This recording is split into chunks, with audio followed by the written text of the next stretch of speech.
명언을 해석해드리는 힐링 크리에이터입니다. 이 영상은 명언의 의미와 뜻을 풀이하고 창작하여 이야기를 전달해드리는 영상입니다. 오늘의 명언은 나무는 꽃을 버려야 열매를 맺고 강물은 강을 버려야 바다에 이른다입니다.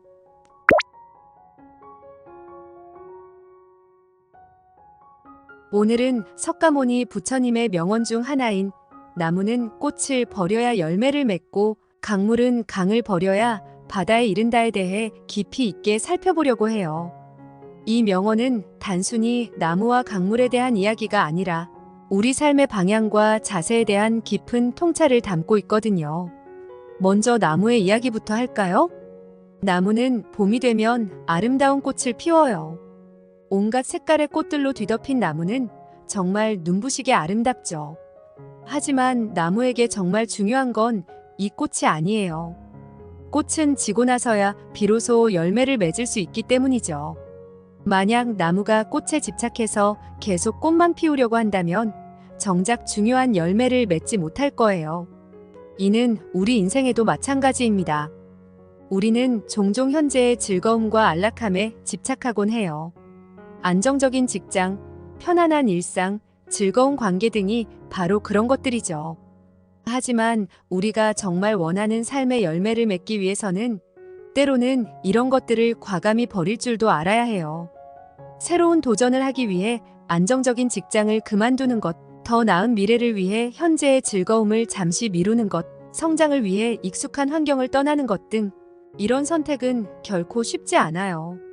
하지만 이런 선택을 통해서만 우리는 인생의 참된 열매를 맺을 수 있습니다. 강물의 이야기도 비슷해요. 강물은 자신이 속한 강을 벗어나야만 넓고 깊은 바다에 이를 수 있어요. 만약 강물이 자신이 속한 강에만 머물러 있다면 아무리 시간이 흘러도 바다가 될 수 없겠죠. 강을 벗어나 미지의 세계로 흘러가는 것, 그것이 바로 강물이 바다가 되기 위해 반드시 거쳐야 하는 과정이에요. 우리 인생도 마찬가지입니다. 우리가 성장하기 위해서는 익숙하고 편안한 환경을 벗어나야 해요. 새로운 것에 도전하고 미지의 세계를 탐험해야 하죠. 이 과정은 두렵고 불안할 수도 있어요. 하지만 이런 도전 없이는 우리는 결코 더 넓은 세상, 더 깊은 지혜를 만날 수 없습니다. 제 친구 민수의 이야기를 들려드릴게요. 민수는 대학 졸업 후 안정적인 대기업에 취직했어요. 회사 생활도 익숙해지고 나름대로 성과도 내고 있었죠. 그런데 어느 날 민수는 새로운 도전을 하기로 마음먹었어요. 회사를 그만두고 1인 창업에 도전한 거죠. 처음에는 정말 힘들었대요. 안정적인 수입도 없어지고 모든 것이 불확실했거든요. 하지만 민수는 포기하지 않았어요. 자신의 열정과 아이디어를 믿고 계속 도전했죠. 그리고 몇 년 후 민수는 자신의 사업으로 큰 성공을 거두게 되었어요. 민수의 이야기는 우리에게 큰 영감을 줍니다. 안주하고 싶은 유혹을 뿌리치고 새로운 도전을 계속하는 것.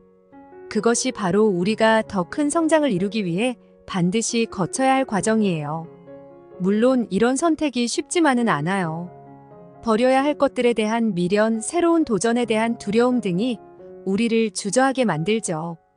하지만 용기를 내어 한 걸음을 내디딜 때 우리는 비로소 성장의 기회를 만나게 됩니다. 지금 여러분은 어떤 선택의 기로에 서 있나요? 버려야 할 것이 있다면 과감히 버리세요. 새롭게 도전해야 할 일이 있다면 주저하지 말고 시작하세요. 나무가 꽃을 버리고 강물이 강을 떠나듯이 우리도 용기 내어 새로운 길을 개척해 나가야 해요. 그 길이 결코 평탄하지는 않을 거예요. 어려움도 좌절도 있을 수 있죠. 하지만 포기하지 않고 계속 나아간다면 끝에는 반드시 값진 열매가 기다리고 있을 거예요. 우리 모두가 인생이라는 나무에 아름다운 열매를 맺을 수 있기를, 또 인생이라는 강물이 넓고 깊은 바다에 이를 수 있기를 진심으로 응원합니다. 시청해주셔서 감사합니다.